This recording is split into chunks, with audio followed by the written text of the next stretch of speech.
Lançado pela Quantic Games em 2018, Detroit Become Human foi um estouro de vendas, faturando mais de $1 milhão nas 2 primeiras semanas de lançamento. Logo em seguida, lançado para PC e PS5, Detroit Become Human ainda mora nos corações dos jogadores. Por isso hoje vou contar a história do game para a gente entender melhor esse sucesso todo. Antes de continuar, só lembrando, deixe sua inscrição no canal, isso ajuda muito a gente a crescer e a trazer mais conteúdo interessante assim como esse. Toda semana uma história diferente, personagens marcantes e curiosidades. Vem jogar com a gente! E se você pudesse viver em uma sociedade cheia de androides? Essa é a ideia principal do jogo Detroit Become Human da Quantic Games. Será que realmente os androides existissem? Poderiam eles e os humanos coexistir como iguais? Essa é a pergunta que é feita a todo momento no game. Detroit Become Human é um daqueles jogos com gráficos tão bonitos e realistas que parece um filme. A sensação de estar no cinema só aumenta por ser um jogo que se foca na história. Mas você não só assiste, como faz parte ativamente das histórias. Suas escolhas e ações influenciam o desenrolar dos acontecimentos e o futuro dos personagens. Detroit Become Human se passa na cidade de Detroit de 2038 nos Estados Unidos, bem na fronteira com o Canadá. No jogo, a empresa CyberLife desenvolveu androides complexos, extremamente capazes e com um corpo idêntico ao de humanos, pelo menos esteticamente. Em pouco tempo, a invenção tomou conta de Detroit, com os androides sendo usados extensivamente pelo público para várias tarefas rotineiras. A história do game é focada em 3 personagens. O trio vive suas vidas de serventia, mas logo descobrem que podem ser mais do que isso. Cada segmento tem um androide como protagonista. São eles que apresentam os vários pontos de vista distintos a respeito da função dos androides e se eles devem ou não ter autonomia. Vem comigo para conhecer um pouco de cada personagem dessa história épica. Kara é uma androide concebida exclusivamente para atividades domésticas. Ela trabalha na casa de um homem, Todd Williams, que logo se mostra agressivo, não apenas com ela, mas com a sua filha Alice.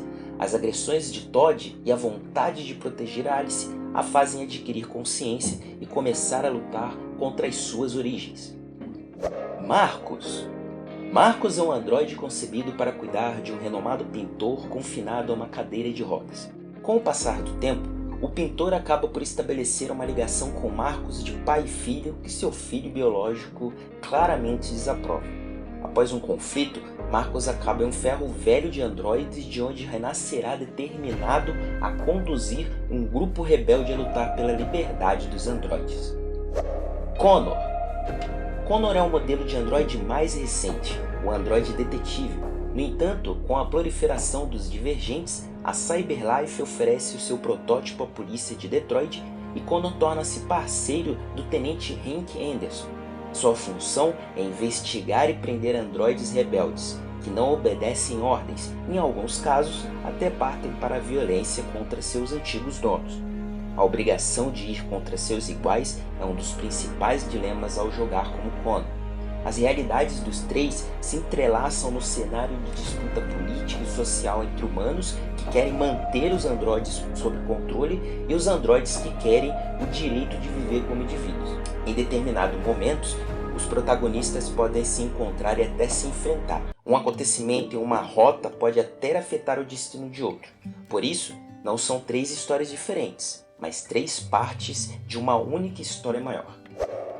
O que são os divergentes? Divergentes são androides que ganham consciência. Em determinado momento da história será possível decidir se um determinado personagem será transformado em divergente ou não, dando continuidade à história em sua respectiva forma, ou de servente ou de androide libertado. Há inúmeras consequências nas decisões tomadas, principalmente na decisão de transformar um dos personagens em divergente ou não, impactando fortemente no enredo do game. Cada diálogo ou ação que você escolhe pode definir o caminho que segue na história. O tema principal do jogo é a ética por trás da relação entre humanos e os androides. Os androides são Robôs criados com aparências realistas e inteligência artificial, mas inicialmente limitados para apenas obedecerem e realizarem tarefas e atividades manuais para os humanos. Por causa disso, questões como liberdade e direitos têm um peso forte na história. A jogabilidade do jogo segue de perto a forma de outros títulos do estúdio como Heavy Rain e Beyond Two Souls. Detroit Become Human tem uma jogabilidade indireta com base em exploração e desenvolvimento de diálogos. É possível lidar com as consequências de cada escolha em todas as cenas ou mais adiante, de acordo com a situação exigida. Alguns personagens extras são jogáveis, mas fazem parte da surpresa.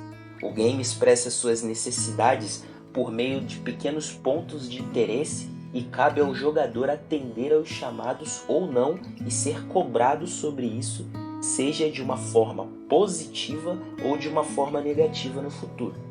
O peso das escolhas pode ser tanto uma característica positiva quanto negativa do game. Para começar, é uma jogabilidade que dá uma certa liberdade para o jogador fazer seu próprio jogo, só que só até determinado ponto. Além disso, escolher entre opções que sabe que vão influenciar e ter pouco tempo para pensar cria uma tensão grande no jogo. A sensação de urgência é ótima para se imergir no jogo e se sentir na pele dos personagens, mesmo em um jogo com 3 protagonistas diferentes. Detroit Become Human é um jogo que tenta mostrar o que realmente aconteceria em uma disputa entre androides e humanos por um espaço na sociedade. Por causa disso, as chances de dar errado são maiores do que as de dar certo. Então a dica para aproveitar a história é jogar apenas para ver o que acontece se você estivesse no lugar dos personagens e aceitar as consequências, sendo boas ou não. O jogo Detroit Become Human está disponível para PlayStation 4, PlayStation 5 e PC.